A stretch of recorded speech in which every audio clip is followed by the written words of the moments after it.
Xin chào các tình yêu, tôi đến đây. Lại là cuối tuần, đã đến lúc vẽ. Hãy cùng nhau vẽ tranh.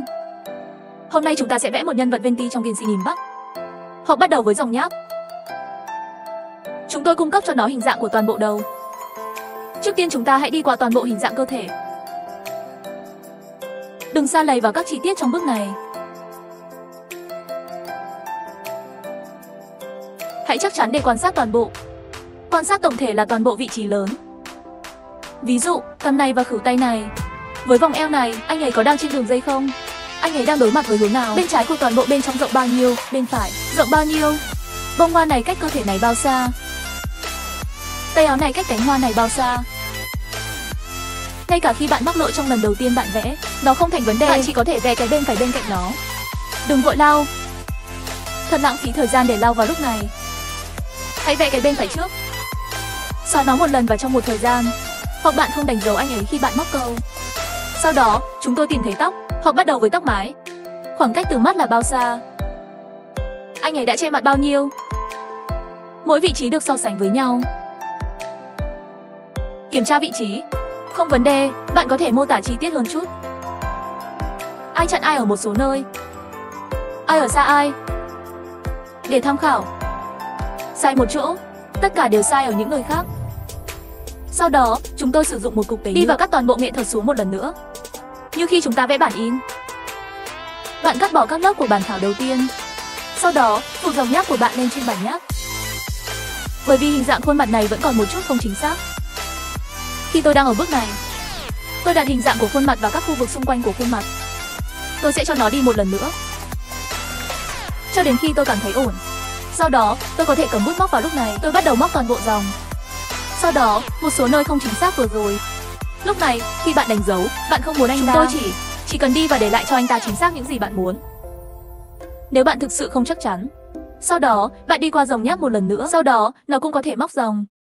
Bằng cách này, nó sẽ nhanh hơn một chút, tiết kiệm một ít thời gian. Nhưng với độ chính xác của bạn, nó đòi hỏi nhiều hơn một chút. Bạn phải nhìn vào nó trong khi vẽ.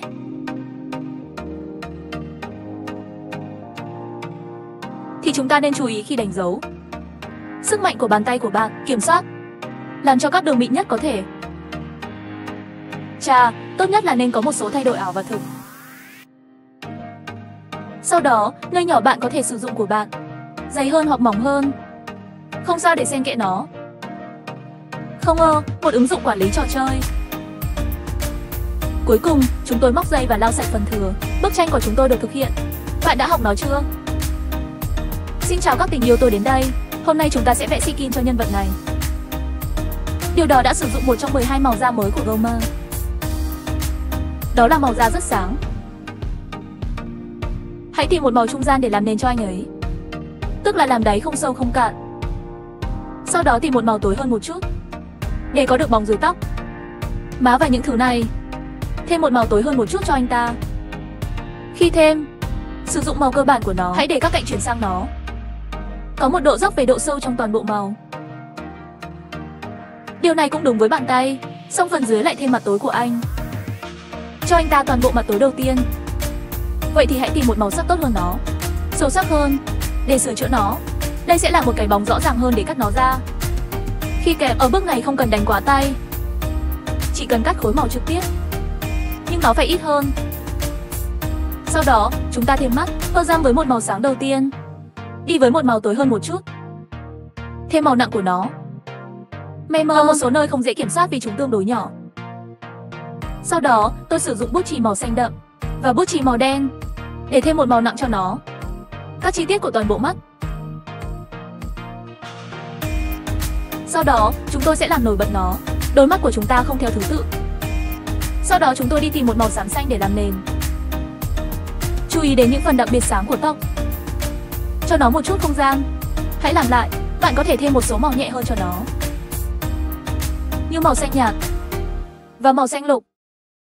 Bạn có thể kết nối nó. Sẽ có một số thay đổi về màu sắc của toàn bộ tóc. Sau đó, chúng ta sẽ tìm thấy một cái sâu hơn một chút. Màu sắc. Chà, nó tương đương với một màu xám đen để kẹp anh ta. Nhú mái tóc thứ hai của anh ấy màu này. Lúc này, những khối màu này, hình dạng nên được kiểm soát. Sau đó vẽ một số địa điểm nhỏ hơn. Sau đó, hãy lấy cây bút đầu mềm này, chỉ cần đứng lên một chút. Sử dụng đầu bút để xử lý các hình có thể được xử lý. Kiểm soát hình dạng tốt. Rồi bóng tối dưới mái tóc. Mối quan hệ chồng chéo. Ai trước ai sau, ai sâu ai cạn. Sau đó, khi bạn vẽ xuống, các cạnh sắc bắt đầu sử dụng màu cơ bản của nó. Tiếp tục bôi nó ra. Dần trở nên nhẹ hơn. Cuối cùng, hãy sử dụng bút chì màu, chì trắng, đặt những màu sắc nhẹ hơn. Sợi tóc mỏng này, chỉ cần cắt nó ra bằng bút chì màu. Cuối cùng, chúng ta sẽ loại bỏ màu đen. Chỉ cần bấm vào bên trong của tóc. Một lớp màu đậm hơn.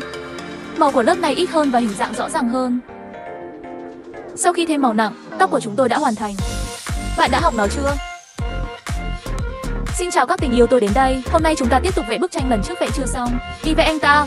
Ở đây chúng tôi sẽ thêm trang phục của mình. Chiếc mũ này sẽ có toàn bộ màu bên trái và bên phải. Anh sẽ có một sự thay đổi ấm và lạnh. Sau đó, khi chúng tôi thêm nó, chúng tôi cũng đặt cái này. Màu sắc ấm áp và mát mẻ và độ sâu của nó.